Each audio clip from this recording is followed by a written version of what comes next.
we've discussed various aspects of this in different sessions recently, but I'm going to go back through it and I'm going to ask some questions of you. I need your input. And then we're going to put together some strategies because, folks, I got to tell you, there are some people sitting on the sidelines right now. Are you feeling any of that? So and that's what I want to chat about. So what happened over the weekend, I was in a tournament this weekend, and on Saturday, after the tournament round, we're sitting at the table having a drink and getting some lunch, and this gentleman by the name of Jeff, he said to me, they all know I'm in the mortgage industry and related to real estate. So he says, Greg, my son is wondering if he should, they own a home in Peachtree Corners. They're thinking about maybe selling it, but to move up, but they're just not sure if the timing's right and all that. And I said to him, Jeff, why do you think the timing might be wrong if you think it's wrong? He said, well, that's why I'm not sure. That's why I'm asking you. My son seems to think it's better off waiting till sometime mid to end of next year, maybe even 2024. And I said, okay, why does he feel that way? And he said, because interest rates are so high right now. So that's what I want to go through a little bit now. And again, we've covered parts of this, but let's go through it in a little bit more detail. So I guess my first question to all of you that are here, do you think do you think home prices in the next 12 months, if you were to buy a home today for $350,000, and let's make an assumption, you didn't overpay, you didn't underpay, you paid at what the market would be for that house. How many of you in the room, I'm going to ask you, got to raise your hand up for one of these. Do you think the home is going to go up in value in the next 12 months? Do you think it's going to stay at $350,000 in the next 12 months? Or do you think it's going to go down in the next 12 months? So let's start with the first one, or the third one.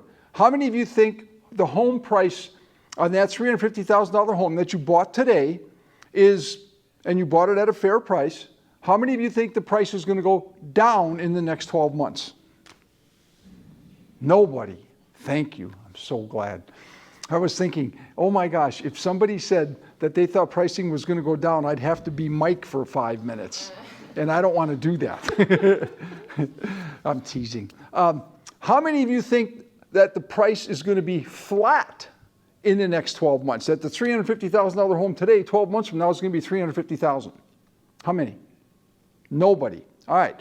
So that means everybody thinks that home price is going to go up some amount. So let me ask this. 3%, 5%, or 8%? What would you pick? 3%. Anybody think 3? 1. Anybody think 5? Most of the room. All right. More than 8. All right. So probably 5% is a fair number. So I happened to say to Jeff, he was sitting there, he said, Greg, I asked him, I said, do you think home prices in the next 12 months are going to go up, stay the same, or go down? He said, well, I'm really not sure. That's why I'm asking. He said, on the surface, you'd think it's got to go down. And I said, okay, why do you think it might go down? And he said, well, because it went up so fast and there's just not the demand right now. That's the next part of this. All right? Demand. Demand is really what drives prices. I don't care what it is that we're buying, other than maybe food and gas, but everything else, demand is what drives, based on where supply is, what drives prices. The higher the demand, if the supply is consistent, obviously the higher the price. That's just the way it works. All right? Now, so let's look at this. When you're thinking about demand, how many of you in the room think that there is a high amount of demand, but people sitting on the sidelines? Pretty much everybody says they're sitting on the sidelines right now, okay? Now, that number of people that are sitting on the sidelines, if you had to estimate that, 10 means that the whole world's sitting on the sideline, 1 means nobody's sitting on the sidelines, where would you put that number in 1 to 10? 5, 6. I'd say 6. 5, 6. 5? 5 to 6? I was going to say 6. 6? All right, here's the way to look at that. It's hard to know exactly how much demand is sitting out there that's now what I call penned up demand. But what you can do is look at statistics. And there's more than enough statistics out there. Everybody's publishing statistics for anything. But there are some statistics that make some sense. And one of those is the demand, the number of houses that are being shown now versus 1 year ago. Would you say that number is increased or decreased? Decreased substantially. By how much? 30%? 50%? 70%? Say 30 to 50. How much? Between 30 and 50. Between 30 and 50, you think it's gone down? Anybody else think it's more than that? All right. Housing showings right now versus 1 year ago, not my number I was reading, all right, almost 70% down versus the same house 1 year ago. So, yes. Well, because with the way how low the interest rates were, I mean, you had a bunch of people who probably weren't like didn't have to buy, but checking out houses too, just to see if it might work then. And then now a lot of people on the sidelines, so it's a whole different ballgame. You are exactly right, Warrell. There were a lot of tire kickers that went out and looked. They got disappointed pretty quick when they realized how much it was changing. But you're right. So some of that decrease in showings is really just the tire kickers are gone because they're not, now, there's two places for penned up demand. Two different places. Can you tell me what the two places are for penned up demand? The one obviously is people that want to buy but can't or don't want, have chosen not to because of high interest rates. That's one. But what's the other one? There's one other place that there's demand that's just kind of sitting there. Pedro. People that either need to downsize or upsize? Thank you. That's exactly correct. People who own a home, like Jeff's son, who I was talking about. Jeff's son owns a home. And he would like to sell, but he's nervous about selling because he said he's going to pay too high of an interest rate. So you've got two types of demand. You've got that group of people who want to buy a house, typically your first-time home buyer, and they're ready to buy a house, or people that have already sold their house some time back and are now renting and they want to get out and they want to buy a house.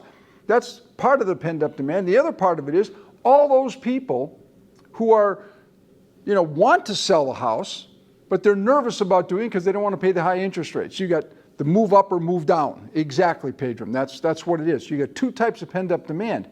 Now, if that pent-up demand is sitting there because people don't want to buy, then my question to Jeff was, why would they not? What's going to happen after these people when interest rates come down? Would you agree that's when they're going to start buying?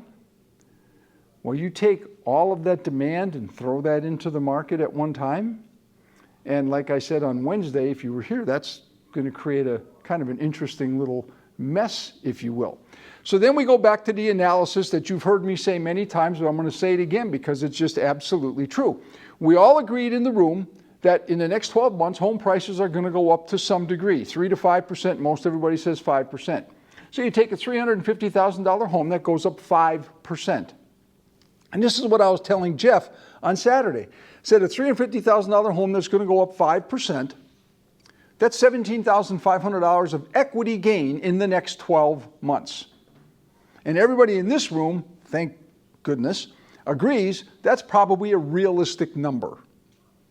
Now, the difference between a $350,000 mortgage at 7% versus 5.5%, that difference is a whopping $4,044 for the year, not per month, for the year.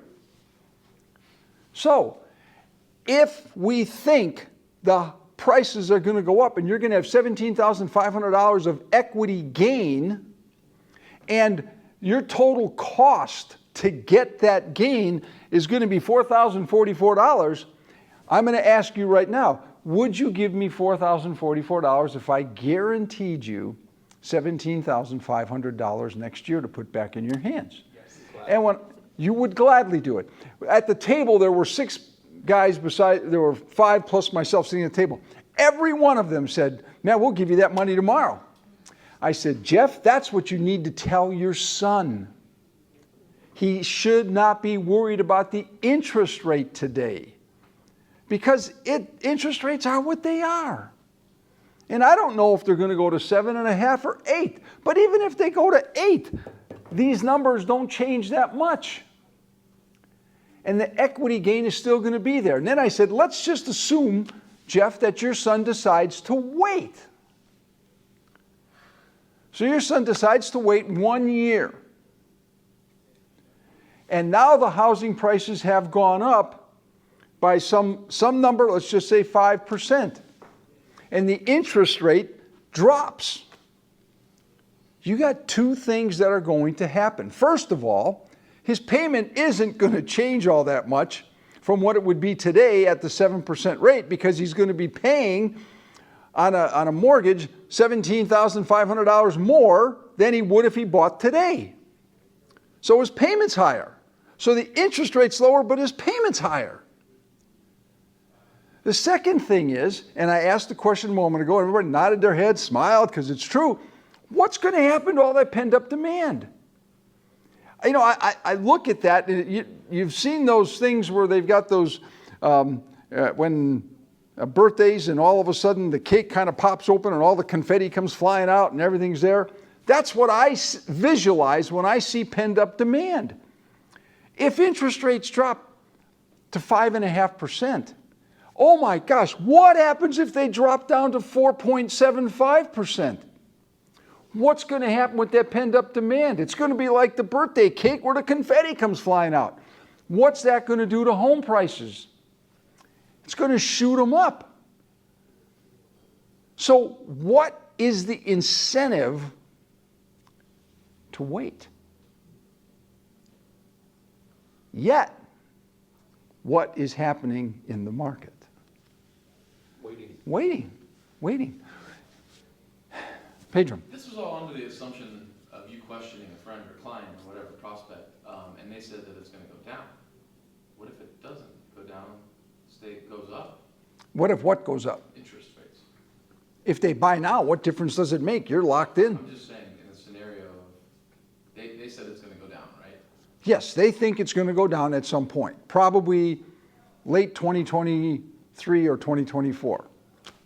Okay, I'm just saying, in the scenario of it going up, do you ever discuss that with the prospect? And I don't usually bring up that rates are going to go up because it's so difficult to predict interest rates. Now, I do have a prediction on interest rates, and I'm more than happy to share it as I shared it with Jeff and the table on Saturday. But, you know, I try to base my information on some facts, and right now there's some pretty compelling facts as to what we think is going to happen with rates on both the short term and a little bit of the midterm and long term. So, but I don't think rates are good. I think rates might go up in the next couple, 3 months, because if the inflation numbers do not improve from what we saw last week, I mean, if that holds true for another few months, that means that the Fed's actions haven't hit us yet. Saw an interesting statistic this morning, is that unemployment just isn't really there. It's not there. People are working. Now those are kind of play with the numbers a little bit, I think, because they know how to make the numbers look what they want them to be, not necessarily what they are.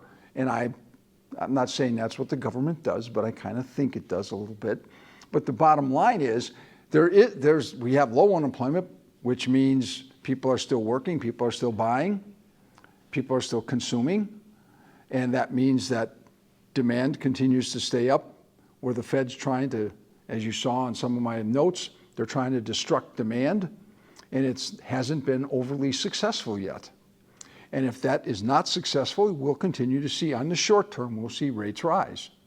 But at some point, the year-over-year CPI numbers, the Consumer Price Index, CPI numbers, year-over-year, that's the critical number. Year-over-year, at some point in the relatively near future, certainly in the first quarter of next year, it's possible that we may see CPI numbers in January, February, March of 2023 be about where they were, or maybe even a tad lower than where they were January, February, March of 2022.